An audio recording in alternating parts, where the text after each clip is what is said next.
Hey guys, so this will be my first video and I want to go over some things. Today we're going to go over binders and the different things I've tried, different techniques, all sorts of fun stuff. So to start, this is me without a binder. I'm not in a binder, I'm in a very tight shirt. This is one of my older shirts I wanted to show. No binder, as you can tell I'm very small chested, so I'm very fortunate. But I wanted to go over the binders I have used to make myself feel better over time and my different techniques that I've used and what I suggest, what I don't suggest, all sorts of things. So yeah. So the first thing I'm going to go over is sports bras. I know a lot of people can't afford binders or they can't afford their parents knowing or they're in a bad situation, so binders are the next best, or the sports bras are the next best option, sorry. And what I do not recommend is going a size smaller in sports bra. Always wear your size, always wear what is comfortable. Don't go a size smaller to bind the sports bra. It can actually really hurt you. It can cause a lot of damage. It can risk you not getting top surgery later on. I've learned this the hard way. I've had multiple sports bras that I've worn a size smaller, and I haven't done damage, but I've gotten close.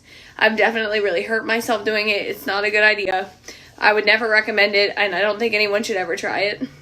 But this is going to be an example of that. This is a size small that I bought at Walmart without realizing it being too small. I also have this exact same sports bra in a medium. In the next video, I'm going to go over the difference between the two. So, this is going to be the small. Obviously, it compresses my chest a lot more. It's very, very tight around my ribs. It actually leaves marks. Not terribly fitting, but I wouldn't want to wear it all day, and I definitely am risking messing with my chest. So this is my chest with it on. Yes, it has about as much compression as a binder, which is nice, but can do damage if not worn correctly. I got a small because I didn't know how small I was going to get, and I just didn't really know my size. Because before I started testosterone, before I started working out, I was a large. I always wore large sports bras, and they fit very well up until I started testosterone. I lost 2 chest sizes, and I have been working out a lot, and I've lost a lot of weight. So testosterone has definitely helped me, but I didn't know how small my chest was going to get, so I got a small. Next, I'm going to show you the medium, but I definitely don't recommend going a size smaller in any sports bra. This is going to be a medium in the exact same type, but obviously less compression, less strangling me. It's a little loose underneath. That's what I feel comfortable in. I don't feel like I don't want to be strangled. I don't want it to cut my skin. It just is a nice sports bra. I always recommend these to people who can't afford binders. These sports bras in specific, because if you take out the padding, they're a real nice flattening effect. Looks real good, real I'm pretty small, so, but take for your own body. But these are something I always recommend if you can't afford a binder, or if you're, it's too much of a risk for you to get a binder. Something I see a lot of people do is get these Amazon binders. I don't even have this thing clipped up right now. I have it clipped on 1 because I had it clipped on 3, but I would not recommend these. Honestly, they are not made like a binder is supposed to be.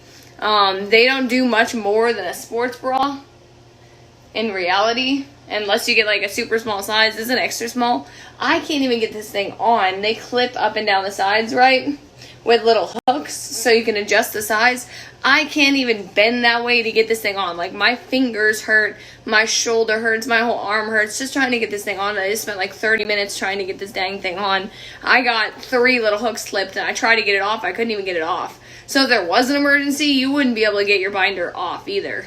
These are sold on Amazon and Wish, and I know they're cheap, but guys, do not go cheap on binders. And I know I have a lot of friends who use these. I'm not trying to offend anyone, but they are so cheap.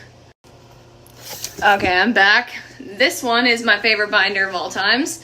This is my Underworks binder, and I definitely recommend their products, and I recommend either getting them or a custom binder. I know they're expensive, but it's so worth it. Sorry, I'm out of breath from putting this thing on, and I'll go into why right after this video. The only thing I don't like is I look kind of chonky when I'm in it, but this thing binds better than anything I've ever found. So you can tell from the side of me and from the front. So it feels amazing. It's great. It's lightweight. It's better than anything I've ever found, and honestly, I suggest spending the money. I know it's expensive. My friend actually gave me my 3 that I have, but I love it. I love it so much. Next video, I'm going to go into how to put it on, so stick around. I promised you all I would show you how I put on my binder, but I'm first going to show you why. So I untuck my little flap, and as you can tell, it is wiggling up on my belly because I was moving around a little. So like, the more you move around throughout the day, the more it scooches up. You don't want that. I'm going to show you how to prevent that. So the reason it's scooching up now and the reason it looks different is because I had a little flap, like a rolled over flap. The thing is, I do not have a rolled over flap now. If I try and tuck in my own rolled over flap like this, it's going to scrunch up worse. There's no way to tuck it in yourself. You got to do it naturally. The next little section, I'm going to show you how I put on my binder and why it works so good for me. My friend actually taught me this when they gave me these binders, and I love them to death for it. I love them so much, and they are so helpful. Thank you so much for these binders. I love them. Okay guys, I lost the shirt I was wearing, but that's okay because I got a pug shirt now. This video is how to put on an Underworks binder, especially one of these full body ones. I recommend one of the full body ones only for the reason of putting it on. This is what it looks like normally. What I do, turn the entire binder inside out. Okay? Slowly. Then, when it is inside out, I want you to have the tag in the back, obviously. Common sense. I want you to step into the neck hole. Upside down, like this, inside out. Upside down, inside out. Step into the neck hole. This is just for example. I'm going to show you I'm stepping into the neck hole. I'm going to show you my feet in just a minute. Both of my feet are in the neck hole. Okay? I'm going to show you how we're going to do that. Oof, when I get it off. Okay, let's pretend like my feet are in the neck hole, right? You're going to grab the arm sleeves. Okay, so you're going to pull it up to about here. Like, you know, let me show you my belly. Probably about here is what I do. But that's just me, like above, well, no. Okay, what I do is below my pant line. I had to think. So below my pant line, I pull it up to right here. So like about an inch below my pant line. And then I grab the arm sleeves. I wiggle it up all the way. This way, a small crease is left when I'm wiggling it up. I'm turning it right back inside the way it's supposed to be. So it'd be sitting right here, and I'm wiggling up these arm sleeves, slowly stretching the binder over my body. Put one arm in, get your titty secure. Put the other arm in, fix the back, secure your chest. Even when you have this on, you want to make sure your chest is comfortable. You want to make sure it's in a good position because you could risk damaging it. When it's on me, I am not exactly, like, you're going to have to ask the doctor what's best for your chest. But some people keep their chest flat. Some people do it out to the sides. What I know, or at least what I've heard, is don't push your chest forward. At least that's what I've heard. Flat is fine. A little bit up is fine. And I don't know if a little outward is okay. I've seen people do it before on videos. I'm not sure. I'm not a doctor. It's probably best to consult with others. Best to consult your doctor. Do what's best for you. Always ask questions. Always have other trans friends help. Take advice from others. It really does help. My next binder that I'm going to show is the surgical binder. This is typically one you would get after you have top surgery. My friend gave me theirs because they know I'm getting close to top surgery, and because it has a zipper in the front. And I was talking about getting a custom binder with a zipper in the front. This one actually fits me better than any of my binders. I think it's inside out currently. No, it's not. This one fits me better than any binder. I don't know the exact amount of time, so don't quote me, but I'm pretty sure you have to wear this for a couple weeks after top surgery to keep your chest flat and to make sure there's no unnecessary swelling or lumping. As far as their surgeon told them. For me, I don't know. I think I'm going to have to get drainage tubes. I don't know. I don't know a lot about top surgery yet. I actually really need to learn. I'm getting really close to my goal of getting top surgery. I'm hoping to see the top surgeon in November and get a consultation and figure out cost. But this will be your life after top surgery. Well, I mean, I can't say that because I don't know. I haven't had top surgery, but this is what my friend had to do. I like to go over safe binding. I know a lot of people say that wrapping the ACE bandages around yourself is very dangerous. I haven't ever done it myself. I don't know anyone who actually binds that way, but give me your opinion. Let me know. Let me know if you've done that. I know that some people have said it's dangerous. My next video, I'm going to test out muscle tape. So I got 3 different kinds of muscle tape. I'm going to show those right at the end. And I'm going to try out all 3. I'm going to try and do a video. I'm probably going to take a bath, take a shower, see if they're waterproof, see how comfortable they are. I know that there's conspiracies against muscle tape. I know some people say it's great. I know some people say it's horrible.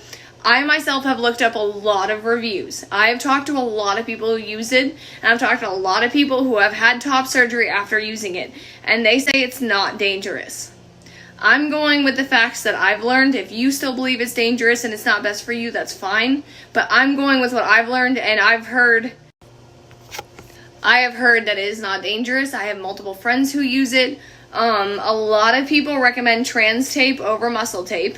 I do have a few friends who recommend muscle tape. They have a very specific one they buy. I will be showing that one in a few minutes. But they say it's the same as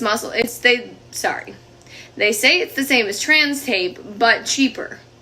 I don't know for sure. Trans tape is currently out of stock. I've been desperate to get some. I really, really want some. I know you can swim in it. I know you can wear it for up to 3 days, they say. I know they have a lot of great products, and it's made by a trans male, so I don't know. I've heard a lot of good things. I know that there's something behind it that some people are negative against. I haven't looked into it. I just really wanted to try the product myself, but for now I have 3 different kinds of muscle tape, and I think I'm going to try all 3 of them and let you know which one works best for me. And then you can see what one works best for you. And if you choose not to do muscle tape, that's totally fine. If you choose not to do trans tape or KT tape or whatever, that's completely fine. The reason I'm doing it is not for long periods of time. I want to be able to swim shirtless this summer. It has been a huge goal of mine. It's been something I've really worked for really hard, and I really hate having to wear a swim shirt or something all summer. I have some silly videos on the way coming of different things that I've tried to help dysphoria with swimming. A lot of them didn't work. This is going to be part of those videos. I'm definitely going to try it, but we'll see how it turns out. But pretty soon, hopefully whenever I have a day off, I'm going to try on some of those muscle tapes. I'll take a shower, I'll take a bath, I'll let you know if they're waterproof. I'll try and wear one for a couple hours. I don't know if I'll go all day, but I'll let you know how it goes. Maybe take some videos of me running shirtless. We'll see, but I'm going to show off those muscle tapes now and let you know what kinds I got.